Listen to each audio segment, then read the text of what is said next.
Nessa aula falaremos sobre subconjunto. Então, fazendo a definição, vamos considerar o seguinte: sejam A e B conjuntos, sejam A e B conjuntos quaisquer, ok? Quando a gente estudou a relação de inclusão e foi definido o que era um conjunto A contido num conjunto B, né? Eu li A contido em B de várias formas. E uma das formas foi que, quando o A estava contido no B, eu li o A como sendo um subconjunto do B, ok?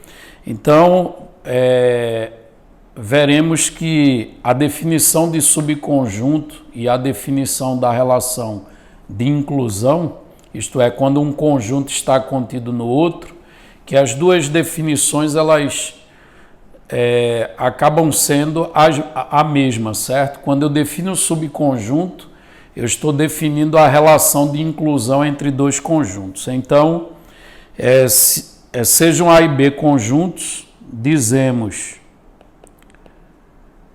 que A é subconjunto. Aí, no caso, uma palavra que a gente pode utilizar como sinônimo de subconjunto é a palavra parte. Então, dizemos que A é subconjunto ou parte do conjunto B se A está contida em B, utilizando aqui a relação de inclusão. Observe que eu coloquei o símbolo que indica a relação de inclusão entre o A e o B. Com isso, eu estou dizendo que o A está contido em B ou que o A é subconjunto de B. E aí a gente sabe que a relação de inclusão ela ocorre quando todos os elementos do primeiro conjunto são elementos do segundo, ok? Então, se o A estiver contido no B, e isso acontece quando todos os elementos de A são elementos de B, você vai dizer que o A ele é subconjunto de B, ok? Aí isso de maneira mais formal, certo? Para dizer que o A está contido no B de maneira mais formal, você pode utilizar símbolos matemáticos, ok? Aí, por exemplo, aqui eu quero dizer que o A está contido em B ou que o A é subconjunto de B.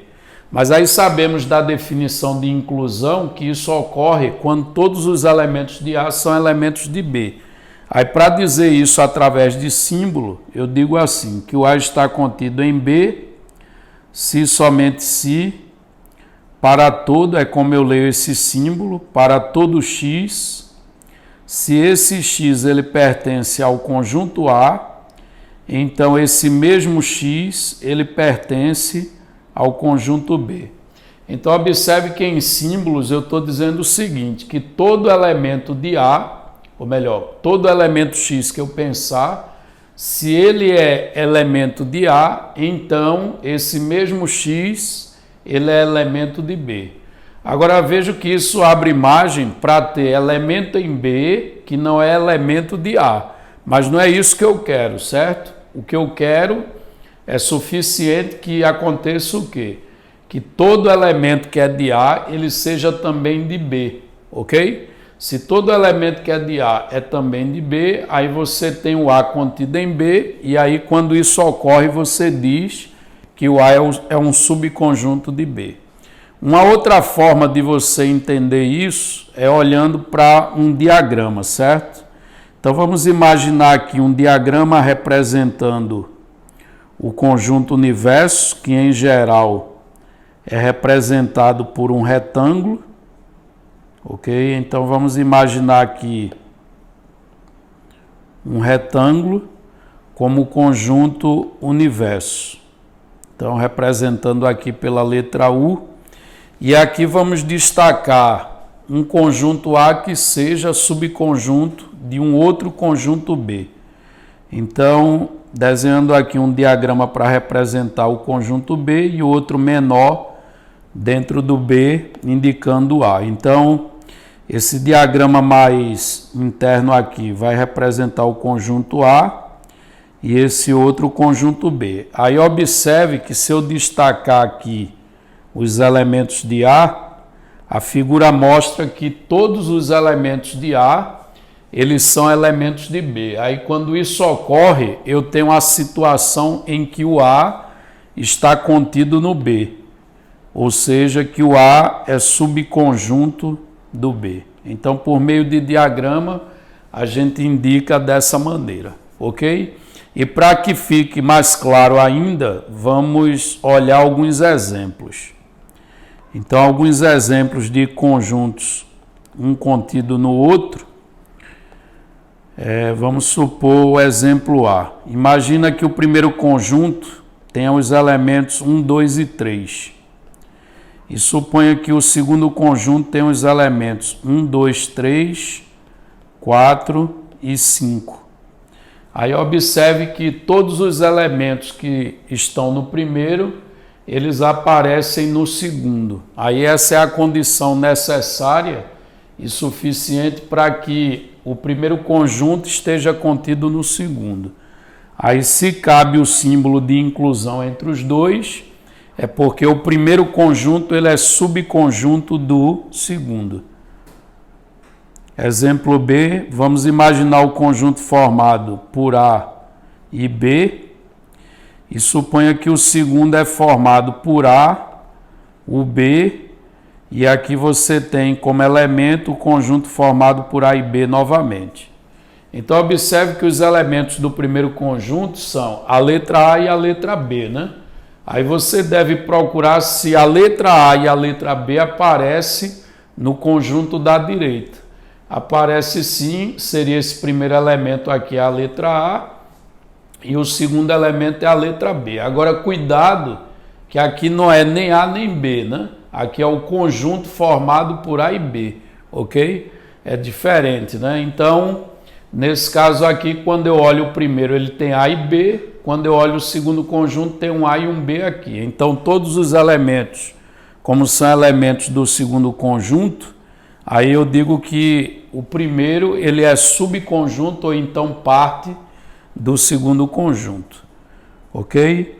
O exemplo C. O exemplo C, vamos pegar aqui um conjunto qualquer, certo? Suponha que eu pegue o conjunto formado por A e B, novamente, certo?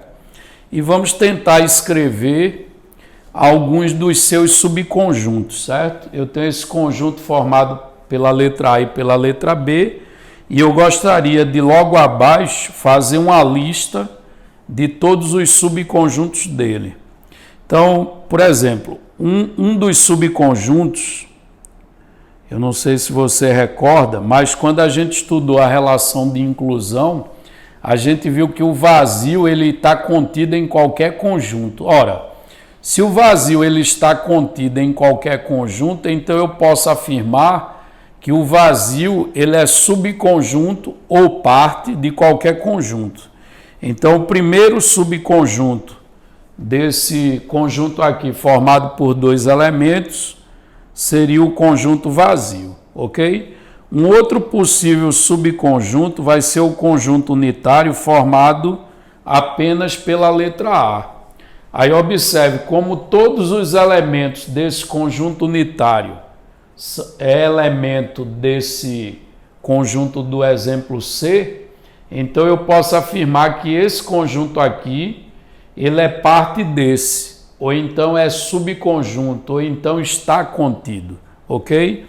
Uma outra possibilidade seria você olhar para o conjunto unitário formado apenas pela letra B, certo? Aí esse conjunto aqui a gente diz também que é subconjunto do primeiro, ok?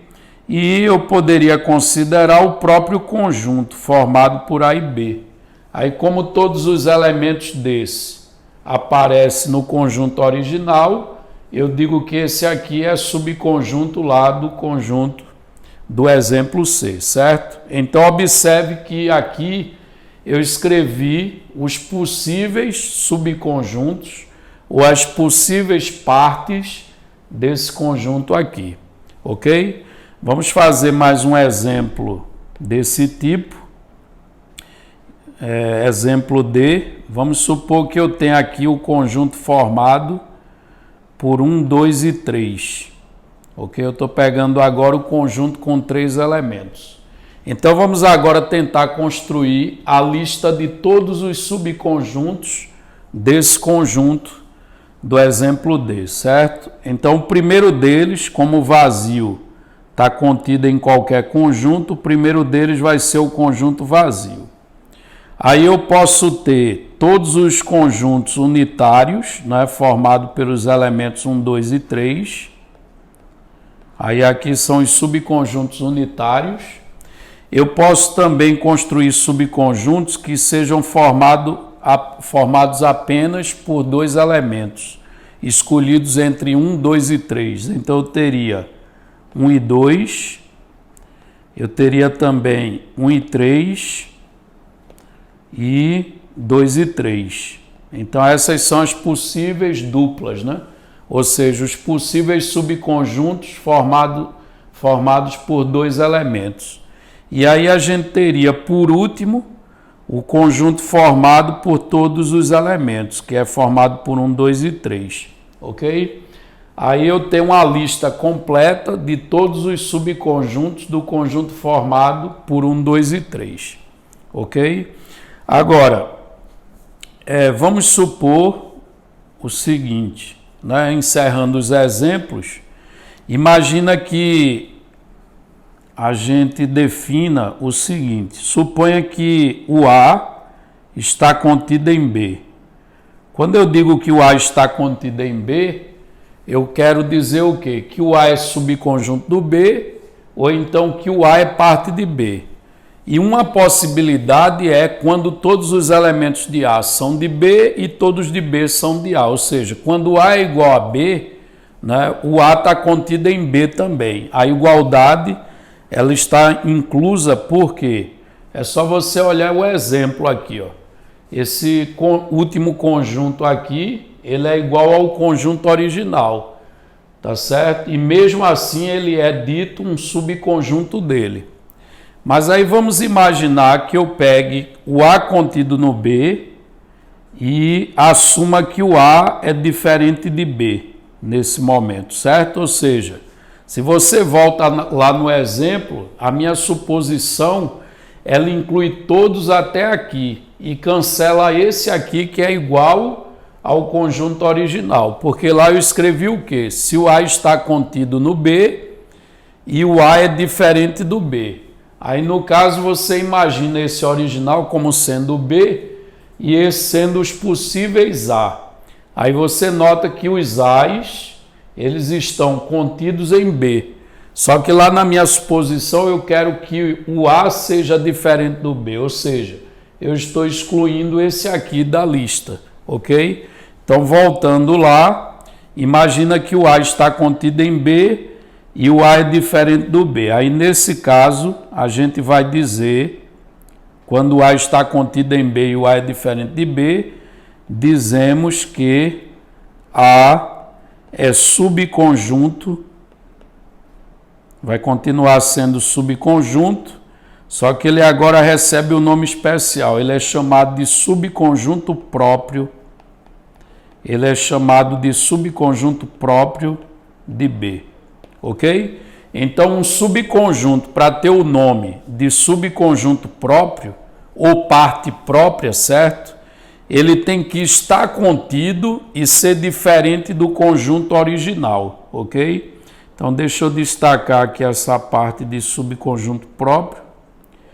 E aí não esquece que é quando é subconjunto, isto é, está contido, ok? Mas é diferente do conjunto original.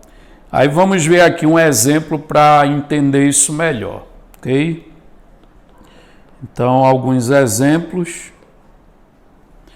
Vamos supor o seguinte, imagina que o conjunto B, ele seja formado pela letra A e pela letra B, ok? Então, esse carinha aqui é o B da definição.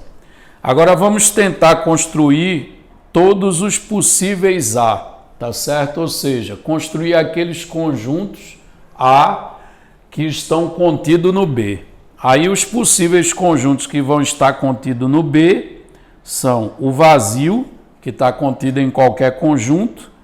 Aí a gente teria os conjuntos unitários formado por A e formado por B. Aí vejam que esse é um possível A, né? Porque ele está contido em B, esse também. E a gente teria também o próprio conjunto, ou seja, o conjunto formado por A e B. Mas aí a minha definição de subconjunto próprio diz que o subconjunto tem esse nome de próprio quando ele está contido e é diferente do conjunto original, certo? Aí no caso, a nossa lista aqui tem todas as possibilidades de subconjuntos, porém eu tenho que eliminar da lista, aquele que é igual ao B. Aí no caso eu fico apenas com esses 3 subconjuntos e esses 3 subconjuntos eles serão denominados de subconjuntos próprios, ok? Então da nossa lista, destacando aqui logo abaixo, certo? A nossa lista de subconjuntos, da nossa lista são próprios apenas os 3 primeiros.